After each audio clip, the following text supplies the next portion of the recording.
you need to implement what the heck you are actually wanting to put a process in place. So it's one thing to actually sit there. So sometimes I'll give people the assignment to go out on a financial date night, or whether it's with a partner or something you need to establish yourself.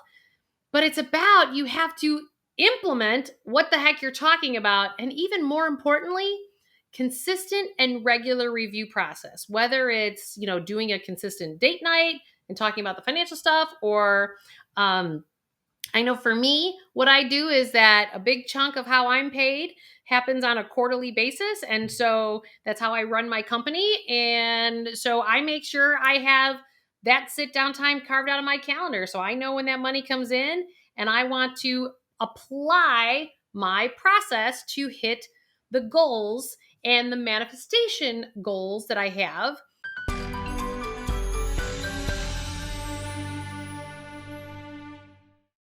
Everybody, Julie Murphy here, and I am here to teach you how to become a money manifestor. I've spent the last 25 plus years being a certified financial planner in one of the top companies in the country. And I want to share with you what has worked for years with the clients that I've worked with. So don't forget to hit that subscribe button, hit the like button, the notification bell. So as these tips and tools come out to you, that you get to a life that you love, because I am here to help you. So are you ready? You ready to learn how to become a money manifestor, a money manifesting machine? How do we do this? Well, first thing I want to show you is that what we have to do is we have to open up the floodgates, open up the flow. The challenge is that most of us aren't open to receiving and flowing, which is why we block the money from actually coming to us. Now, there's other videos that I have as to why that has actually occurred. So by all means, go snoop around. But what I want to tell you is that the little things, they all add up. And so I am going to teach you the 5 best things that I have noticed, those little things that add up and compound the most to become a money manifestor. I think it's also really important to understand that you need to establish a process. There's the one-hit wonders. Like, I cringe every time I meet somebody and I said, so what do you think of your kids' college funding? And they sit there and they go, well, I think they're going to get a sports scholarship, and that's going to go. I mean, that's just like, okay, well, buy a lottery ticket. It's like, that's just the distraction for you actually looking at your actual financial stuff that's going on. So I want to make sure that we're helping you establish a process. So that's going to be a part of these tips and tools. The third thing that I've noticed over time is that you need to implement what the heck you are actually wanting to put a process in place. So it's one thing to actually sit there. So sometimes I'll give people the assignment to go out on a financial date night, or whether it's with a partner or something you need to establish yourself.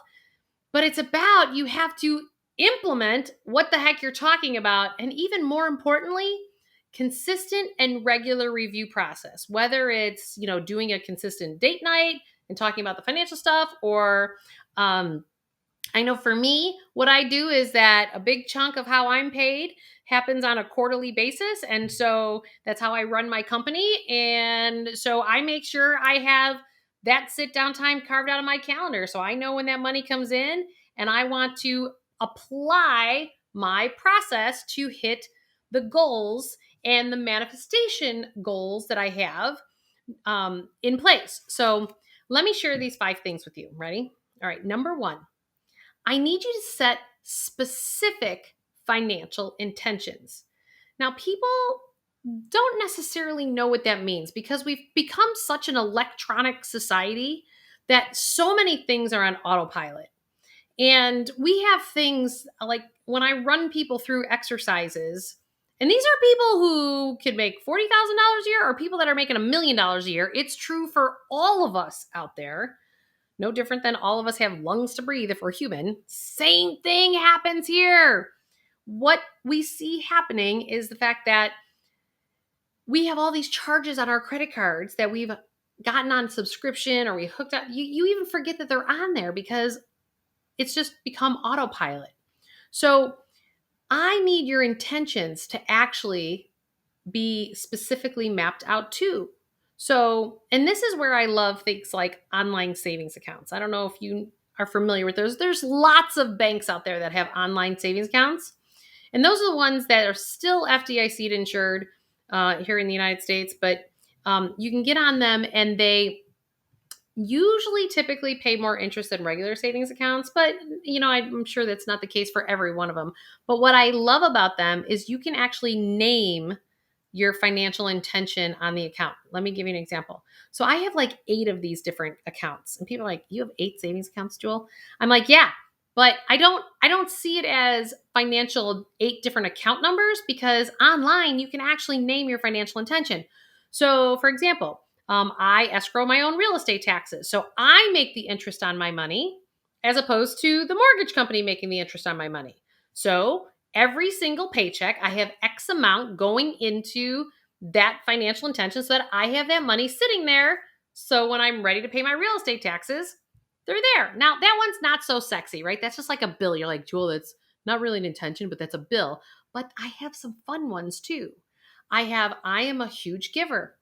And I have 11 brothers and sisters. So, one of my financial intentions is that I want to continue to keep giving and I want to keep giving to my family because I've been blessed with a lot of success. So, I have what I call the Murphy Relief Fund. I put X amount of money in it every month. And then when somebody says that they're in need, somebody loses their job or somebody needs some help or their car breaks down, whatever, I've got some money sitting in there that I'm still hitting my goals, but then it also sets my intention of wanting to help other family members. So you might be a giver as well. Or you might want to give to charities or something. It could be your charitable fund that you have it build up in this account every paycheck. It's kind of like the old school Christmas clubs, but you can name your financial intention. It could be a big purchase that you want to make. Let's say you want to buy a new car. You paid off your old car. Well, now make your payment to yourself in this bucket, in this financial intention, going, "You know what? My financial intention is that I want to start to become my own bank. I don't want to depend on a bank any longer, depending on where interest rates are at, on what my car payment is. So I'm going to start putting money when my car payment's done. I'm going to start putting my money into a savings account with the intention going car fund." And if you really want to have fun with some of these spending goals, kind of like when I had my boat fund, at first I knew I wanted a boat. Then I knew I wanted a sailboat. So I changed the name. I changed it to the sailboat fund. Then I figured out I wanted a 34-foot Beneteau. So guess what? It was a 34-foot Beneteau. So number 2 way to become a money manifestor is I need you to take these intentions that you have and I want you to get clear in terms of what they actually are. Now, what do I mean by that? So it could be that the labeling it. There's 3 different labels I want you to give every financial intention you have. Is it a debt structure, like paying off more debt that you have? Is it something that is affecting you're eventually going to spend it? So it's like, so some people will create a house fund and they will turn around and say, "Well, that's an asset." And I'm like, "Well, it's kind of spending because it's not really building your assets so that you can retire or send your kid to college." So the home that you're going to live in, you're always going to live in. You're not going to sell it to retire, and you're not going to actually sell it to send your kid just to college. At least the majority of people don't do that because they'd rather stay in the home that they want to live in.